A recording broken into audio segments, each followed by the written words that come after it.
natin na kapag simbang gabi, marami tayong mga personalities na binabasa. Nariyan, mga nakarang araw si San Jose, yung ama ni Jesus. Nariyan din ng mga nakarang linggo si San Juan Bautista. Nariyan din si Elizabeth, yung pinsan ni Maria, at si Zacarias na asawa ni Elizabeth. Andiyan si Angel Gabriel, mga pastol, at sa mga susunod na araw, yung tatlong haring mago. Pero alam natin ng pinakamahalagang personality, pinakamahalagang karakter sa Kapaskuhan ay walang iba, syempre, kundi si Maria, yung ina ng Diyos. At sa ating ebanghelyo, ikinikwento dito yung tinatawag nating Annunciation sa Ingles, yung pagpapahayag ng kalooban ng Diyos kay Maria sa pamamagitan ng Anghel Gabriel. Alam ko ilang beses na natin narinig ito tuwing Pasko, o marahil para sa ilan sa atin na mahilig magrosaryo, alam ko na madalas nating binabanggit itong Annunciation sa ating rosaryo. Pero maganda tingnan muli itong ating ebanghelyo mula sa ilang punto. Unang punto, nagulat ba si Maria? Nagulat ba si Maria na nagpakita sa kanya ang isang anghel? Sa palagay ko, hindi siya nagulat. Hindi siya nagulat dahil sa sinabi mismo ng Anghel Gabriel kay Maria, Maria, matuwa ka, ang Diyos ay sumasa iyo. Napupuno ka ng grasya. Yun ang ibig sabihin ng grasya. Madalas kasi ang ibig sabihin ng pagpapahulugan natin ng grasya, yung bagay na ating hinihingi, magandang kalusugan, magandang biyaya, mga bagay na pwede nating makuha, pag-ibig, magandang reputasyon. Lahat naman yan ay hindi masama. Pero hindi yan ang ibig sabihin ng biyaya. Ang ibig sabihin ng biyaya, kung titignan natin, ay walang iba ko ang Diyos mismo. Ang biyaya ay ang Diyos mismo na ibinibigay ang kanyang sarili sa atin. Yun ang unang-una at pinakamalalim na kahulugan ng biyaya. Ang Diyos na nagbibigay ng kanyang sarili sa atin. Kaya nga, si Maria ay napupuno ng grasya. Nang ibig sabihin noon ay malalim ang ugnayan ng Diyos at ni Maria.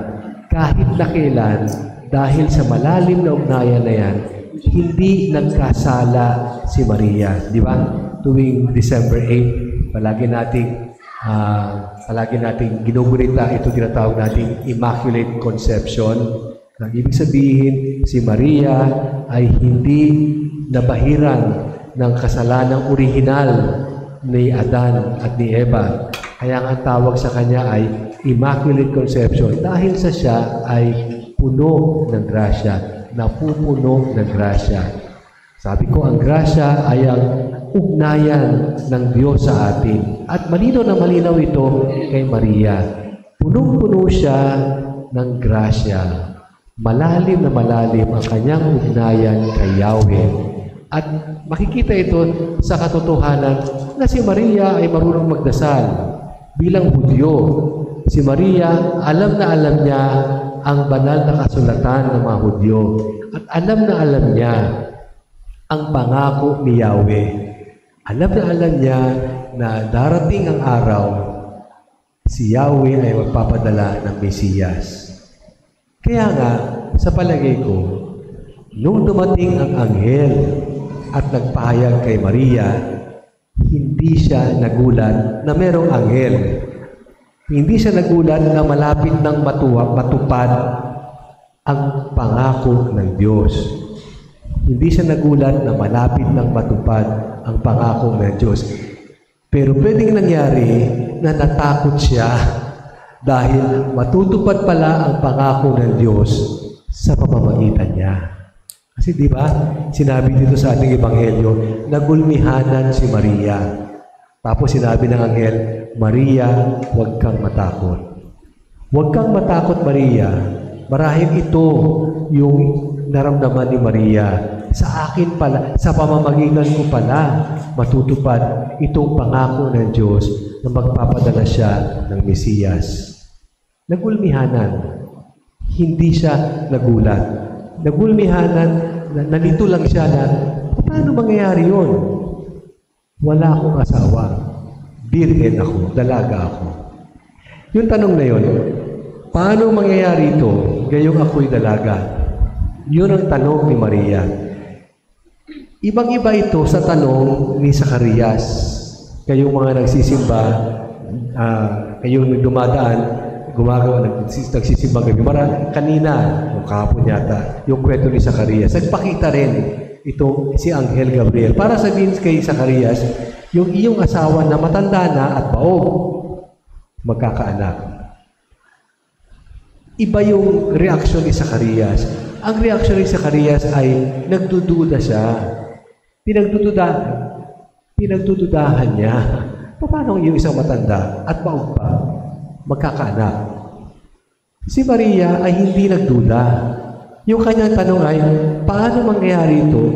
Kumbaga, iniisip niya, ano yung pwedeng magagawa ko para magawa ito, para matupad itong pangako ng Diyos? Samantalang ako ay isang dalaga. Ano yung pwede kong gawin? Makikita mo dito yung pagpapakumbaba ni Maria. Alam nyo, ang pagkakaiba ni Maria at ni Zacarias ay si Zacarias ay nagduda. Si Maria ay naghahanap ng paraan kung paano matutupad sa pamamagitan niya ang sinabi ng anghel na ikaw ay magiging ina ng kataas-taasan.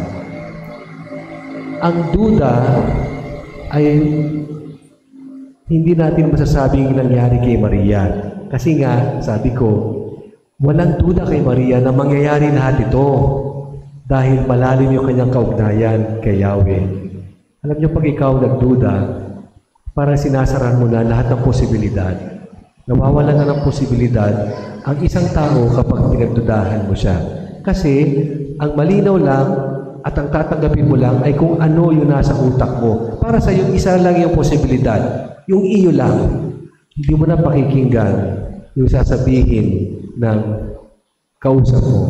Kaya nga yung mga taong madalas magduda, hindi marunong makinig. Ang pinakikinggan lang nila ay yung kanilang tinig. Ang kanilang sariling tinig, yung kanilang sariling pag-iisip. Hindi nakikinig ang nagdududa. Pero ang namamangha, ang nagugulmihanan, ang nagtatanong, katulad ni Maria, bukas sa lahat ng posibilidad. Kaya nga, ang sagot sa kanya ng anghel, huwag ka mag-alala. Nililiman ka ng banal na Espiritu Santo. Ang nagdududa ay may halong yapang. Ang namamangha ay nagpapakita ng pagpapakumbaba. At dahil sa pagpapakumbabang yan, nasabi ni Maria, narito ang alipin ng Diyos. Maganap sa akin ayon sa wika mo. Hindi ko naiintindihan kung paano mangyayari ito, pero alam ko, makapangyarihan ang Diyos at ang lahat ay pwede niyang gawin. Hindi ko pinagdududahan yun. Kaya narito ako, ang alipin ng Diyos. Magagawa lamang yan ni Maria dahil sa siya ay puno ng grasya. Dahil sa siya ay may malalim na ugnayan kay Yahweh. Itong pinapakita sa atin ng kwento tungkol kay Maria ay mapupulutan natin ng aral kung paano tayo magiging mga alipin ng Diyos. Kung paano tayo magiging mga anak ng Diyos. Hiningi sa atin na tayo ay magkaroon ng malalim na kaugnayan. Totoo, hindi tayo si Maria. Pero ang biyaya ng Diyos ay palaging naandyan. Inihahandog niya ang kanyang sarili sa atin. Nasa sa atin kung atin bang tatanggapin. At kapag tayo ay mayroong isang malalim na kaugnayan ng Diyos, maniwala ka. Hindi ka magdududa, mamamangha ka, at aasahan mo na kikilos ang Diyos sa ating buhay. Katulad ng nangyari kay Maria, inaasahan niya na kikilos ang Diyos. Hindi niya inaasahan na kikilos ang Diyos sa pamamagitan niya. Ang ating Diyos ay isang Diyos ng mga sorpresa.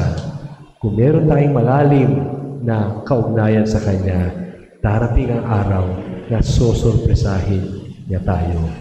At sana, sa araw na iyon, katulad ni Maria, ang ating may tutugon ay, narito ang alipin ng Diyos, maganap sa akin ayon sa wika mo.